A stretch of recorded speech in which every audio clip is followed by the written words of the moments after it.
professional sound. Hey guys, this is Adam Carswell, and today I'm joined by Jeff Berwick.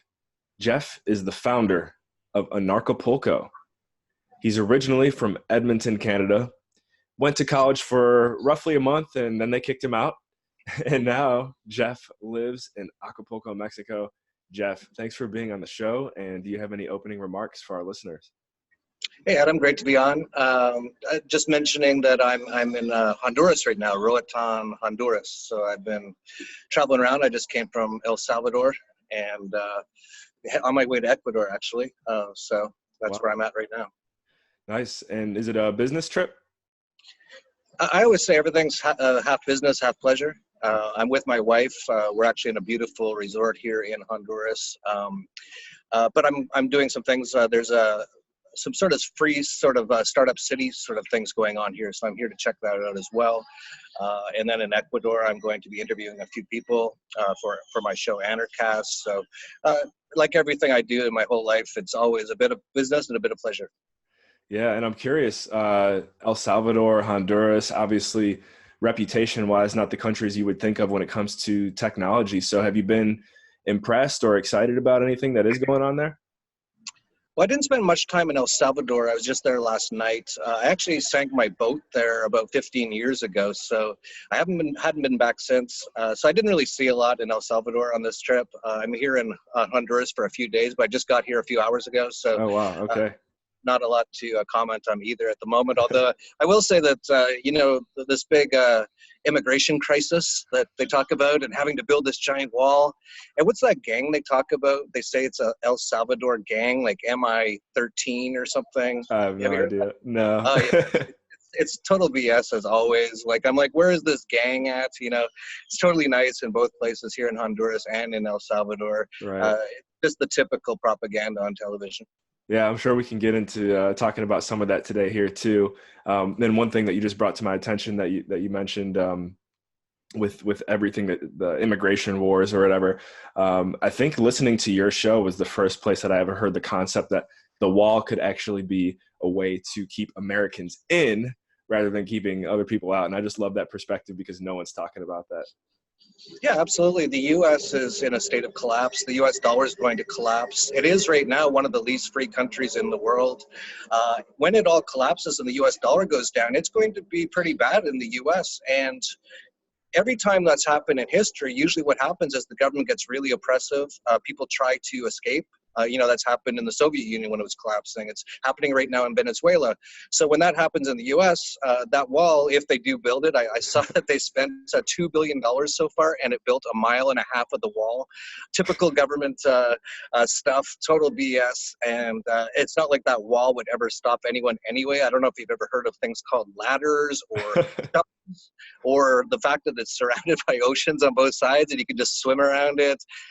But, in some ways, it definitely could be more to keep Americans in than to keep others out. Yeah, and so, guys, let's get some context here on Jeff, too, before you start thinking he's just some guy talking about the wall and Americans getting trapped in there. Jeff's track record is pretty impressive, and I'm going to actually have you shed a little bit of light on it as well because I don't know all the details, but I know you started a company during the dot-com boom that did very well. It still exists to this day. I believe you exited. I don't know how many subscribers you have now on YouTube, but it's, I think, probably close to 200,000, if not more. I mean, you've done a lot, and if you don't mind, please brag about yourself here for a little bit. Some other things that you've been able to do throughout your career. Yeah, I've been an entrepreneur my whole life. You mentioned that I got kicked out of college. My mom made me go to college. I was so mad because she made me finish high school as well to get my badge of obedience. And I barely went at all in the last few years. I actually did a deal with the principal just to go for the tests. And then when I got out, my mom said, "Oh, you have to go to college." And, I was 18 years old and I didn't know. And I was like, okay, I guess, but I totally don't want to do this. I totally want to just go and make some money somewhere. and move out of where we lived in one of the coldest places on earth in Edmonton, which I call Deadmonton, Canada. And so I looked at the college courses, and I couldn't get into any like major universities or anything because I'm on purpose tried to get 50% in every course in high school, just enough to get the badge of obedience and just get out of there. So I got accepted to a community college in Edmonton, and I signed up for something called media and advertising. And it's kind of interesting because I'm still in the media business today. And they kicked me out after 1 month. And this is back in 1988. And there was they had these little Mac computers with that little tiny green screen. And the guys who were teaching the course were all like, yeah, we're the top media guys in Canada. We're the best. They were so full of themselves. And, but they didn't even know how to turn the computers on. I'm like, you guys are complete idiots. You don't know anything. And they're like, well, this all new stuff. And I'm like, well, why am I even here? You don't know anything about like the future. And they ended up kicking me out. And it's kind of funny because basically about 10 years from the day I got kicked out of the media course in college, I had a media company called Stockhouse Media Corporation worth $240 million during the tech bubble. And then that all crashed afterwards. And I went on to actually discover how central banking works and how everything works. I actually tried to sail around the world on my sailboat.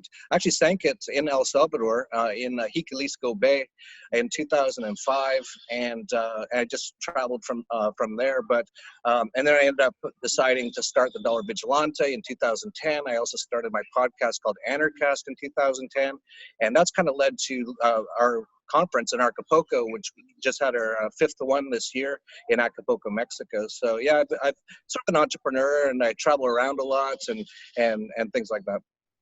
Yeah, and that's what we're going to get into here in a second. One more question with that: How did you sink your boat? Did you hit a rock, or what happened?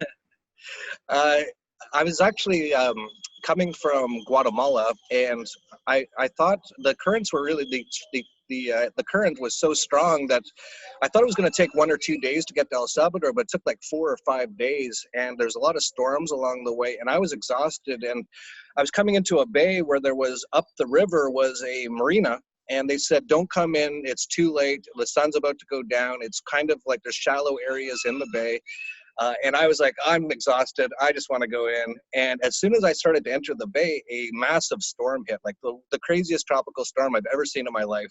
The lightning was so intense, it looked like daylight. It was like one after another, like five lightning strikes per second, all hitting my mast. All of a sudden, it was just, I was in a washing machine for basically a couple of hours on the boat. And the person I was with, who was my ex-girlfriend at the time, who thought she was going on a really leisurely sailing trip, with martinis and stuff, she came up from down below and she said the boat's filling up really fast with water. And so what had happened is we kept hitting the bottom in this bay over and over until finally the boat cracked and it started to fill up with water, and then we had to swim in basically. Did you think at any point, like, this is it? Did you think you were going to die? There was one point we were still in this major storm, and we were up to about here with water, and I said, okay, it's time for us to get off the boat. And she didn't want to get in the water, so I put her on my surfboard, and we went to push off, and the wave pushed us back onto the boat. And you know how they have the stanchions all along the boat, those like metal rods, and we ended up in between, like got thrown into the boat, and one was here and one was here, and I was like, holy cow, this is serious. Wow. If we don't like the next time I push off this boat, we better get away from it or we're going to get impaled on one of these rods. And so I just waited, and as soon as the wave hit, I kicked off, and I battled my legs so hard that they both seized up, but we got away from the boat. And once we were away from the boat, everything's okay. That's the problem with boats, you know. It's like if you get close to land, that's where you have problems, and if you get thrown into the boat, that's when you have problems. And one time a propane tank flew right by my head. So there was a couple of moments there where I was like, okay, this is pretty serious. I better pay attention here. And then we got away from the boat, and then we were fine. Wow. Okay. Wow. It's a good story there.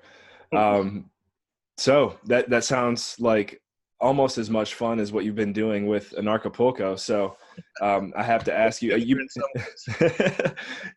you've been doing it for 5 years.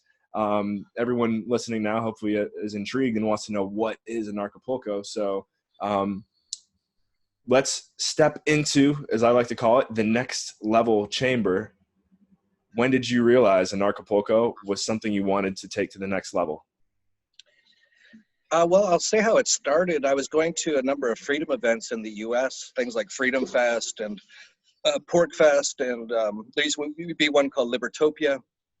And every time I'd come back, I'd complain. I'd go, oh man, why do they have these freedom conferences in the US? It's like one of the least free places in the world. I'd always get kidnapped by people in blue costumes because I was drinking a drink outside the bar or something along those lines.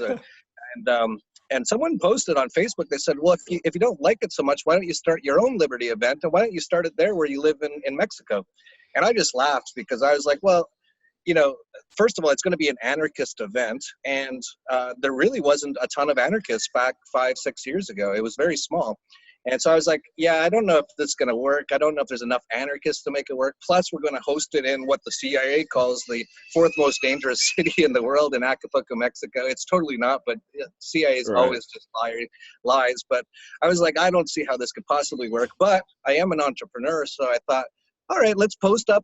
I paid someone half a Bitcoin at the time, which is about $300. It's now about $4,000. For the name, I said, what's a cool name? And someone came up with Anarchapulco, and I thought that's pretty good.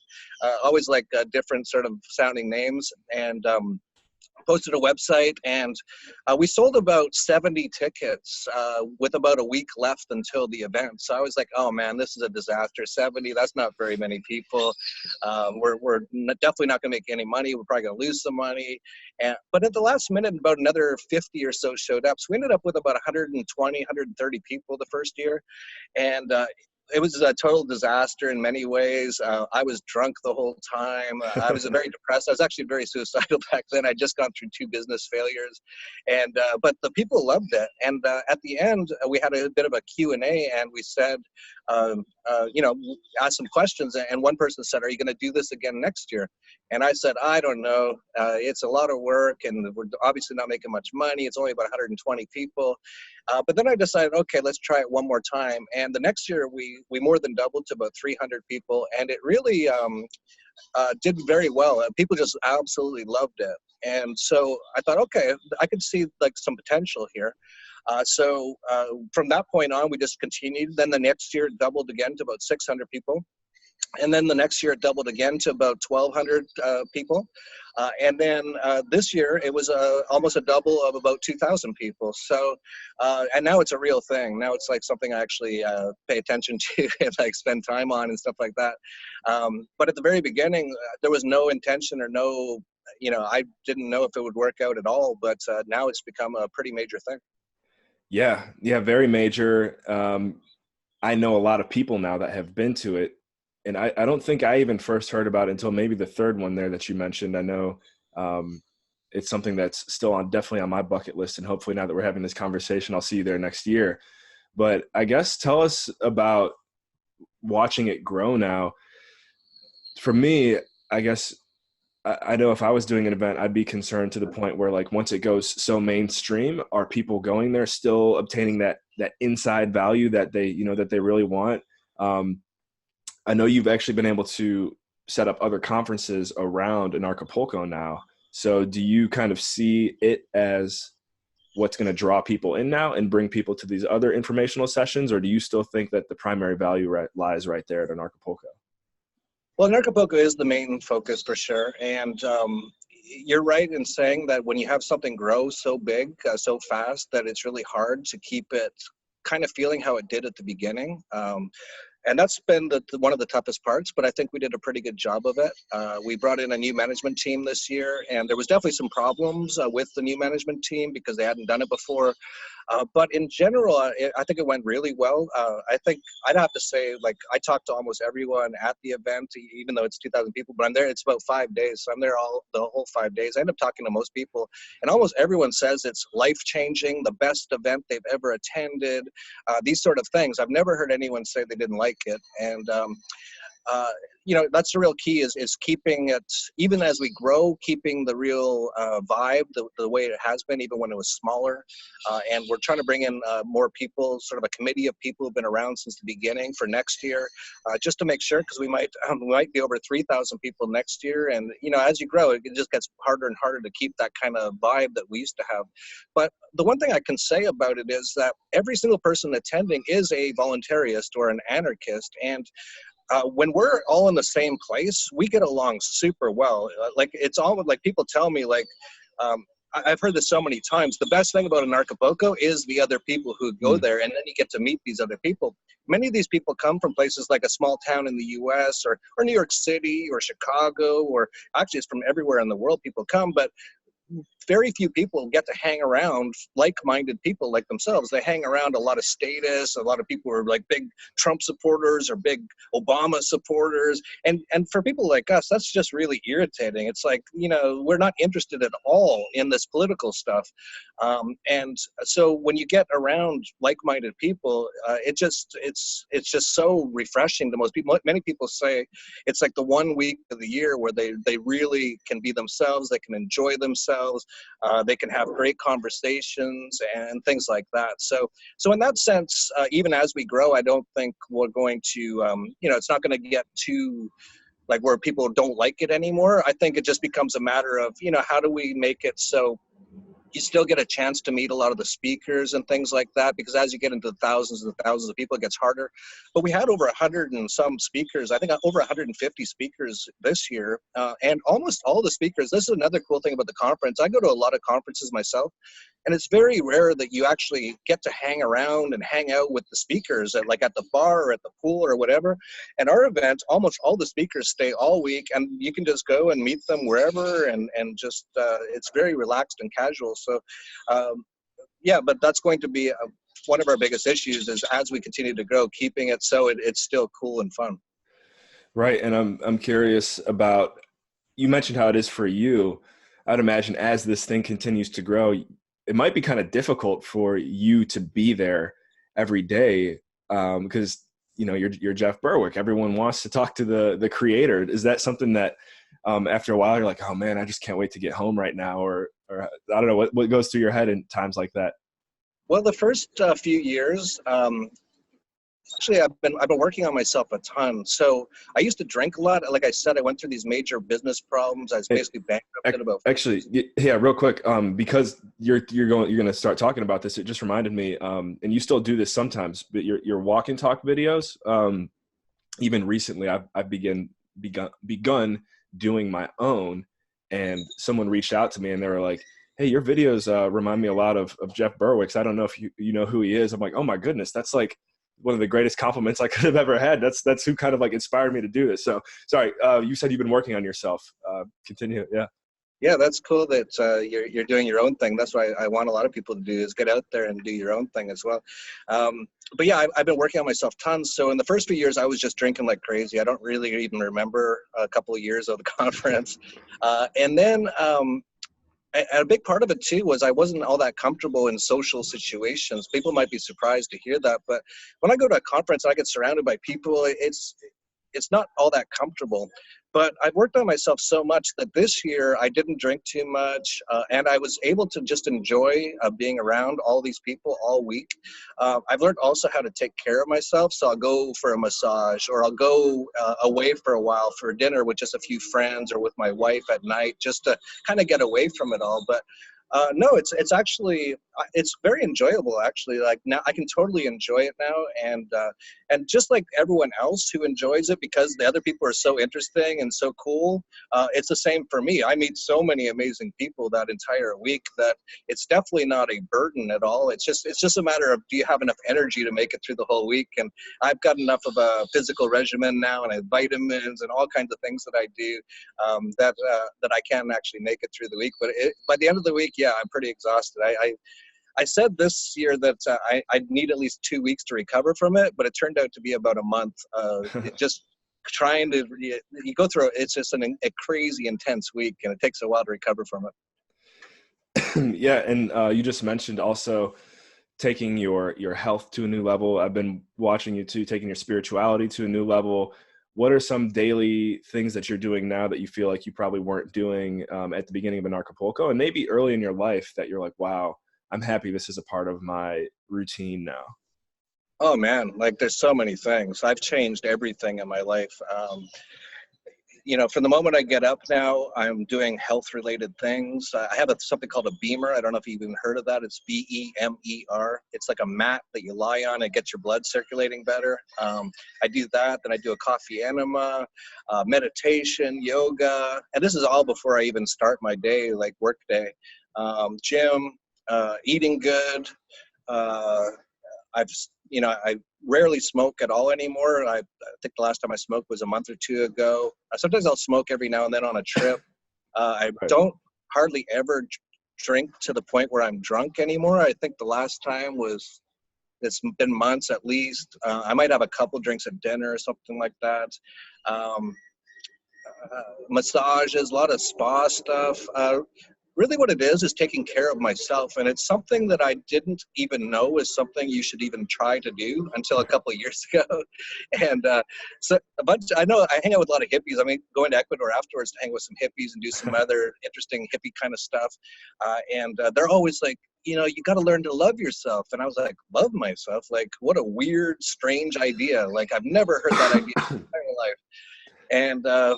And really, that's what it is. It's taking care of yourself. And it was something that I just didn't even know you should be trying to do. And now that I'm doing it, it's awesome because, like I would never, like I'd always actually be hard on myself. I'd always overwork myself. I'd never like take care of myself, right? And really just having that mental switch to a point where I'm like, oh, I have to take care of this guy, like every day. Like I want to take care of my dogs. I want to take care of my wife. I want to take care of my kids. I want to take care of my friends. But if I don't take care of myself, I can't do any of that. And so it's really just like, it's almost like thinking of myself as a different person that I really care about. And it's like, well, if you really care about that person, let's take care of him. And how are things to take care of him? It's things like doing meditation and yoga and coffee enemas and going to the spa and massages and going to the gym and eating good food and going to sleep at a proper time, like pretty basic stuff. Going, for a walk in the morning, just get the blood flowing. And yeah, it's just made a massive difference. Like I'm here in Honduras right now, and in the old days, for pretty much my whole life, I wouldn't have even done this interview because I'd be pretty hungover because I would have drank too much last night, and then I'd be depressed all day today, and all that kind of stuff. And now I'm just not, and it just allows me to do so many more things and enjoy them as well. Yeah, and you mentioned you're there with your wife as well. I'm sure this whole process has made an impact on your marriage too, right?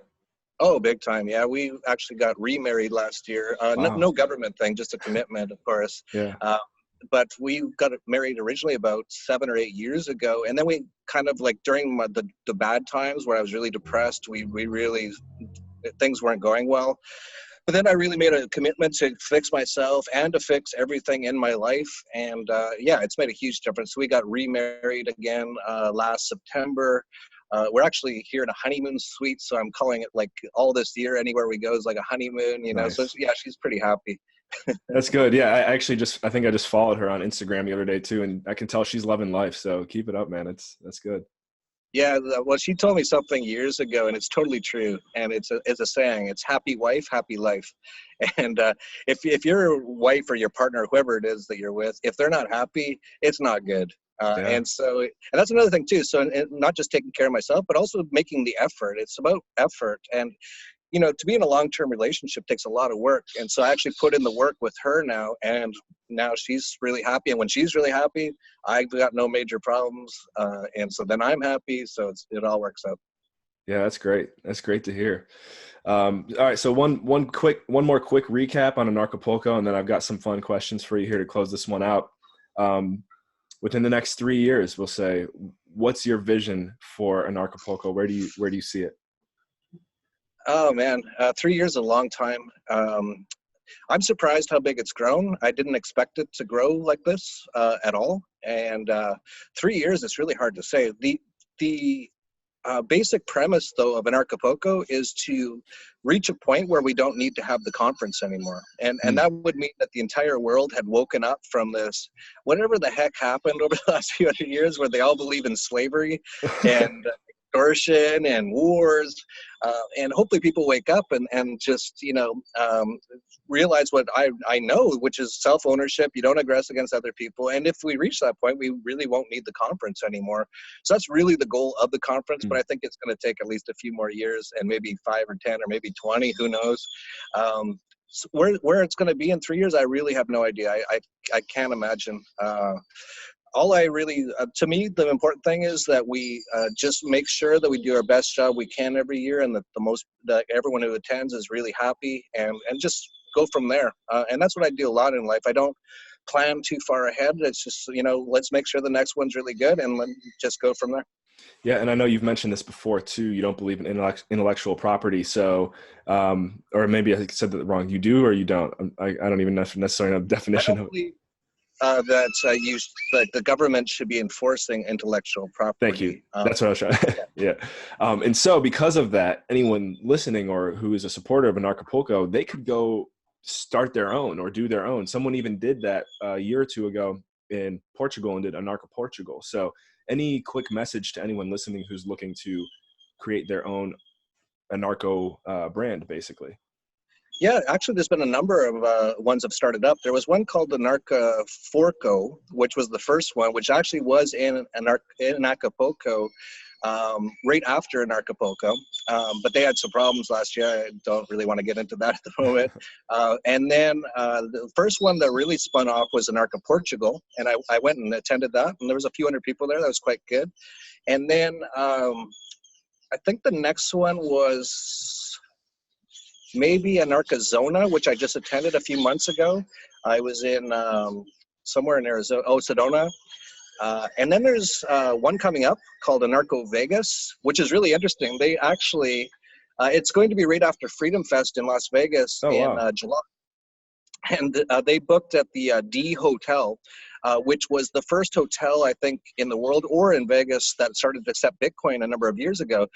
And they actually got shut down just recently by the hotel. So the hotel said, "We hear you have Larkin Rose speaking, and we hear he's a terrorist," which is hilarious because all the guy talks about is just. He's a really nice guy. Yeah. Yeah, and so they actually got the hotel broke their contract with them, but they're still going to have the event, but they're keeping it in a secret location for now, so they don't get shut down again. And then there's another one coming up in Philadelphia, I believe in September, called Anarchadelphia. So. Wow. Yeah, for anyone out there, like I've always said, start up your own if you want. If I'm able to attend and help you promote it, I will. Anarchapulco isn't about having a conference that makes a lot of money and that we, just are in it for the money. We're in it because we want this movement to spread. And if anyone else wants to start another one anywhere in the world, I think that's awesome, and I'll try to support it however I can. Love it. I love it. All right, Jeff, here we go. Three fun questions for you here. I'm really looking forward to all of them, but this first one more than the others, I think. So I'd like to know, one, what is your favorite thing about Canada, your homeland? Two, your favorite cryptocurrency right now, and three, your favorite part about your event, Anarchapulco. Canada. Well, I have to say, there's a number of good restaurants in Canada. I do enjoy some of the restaurants. I love hockey. I'm a huge hockey fan, and there's no better place to watch hockey than in Canada. And what else do I like about Canada? Are you an Oilers fan?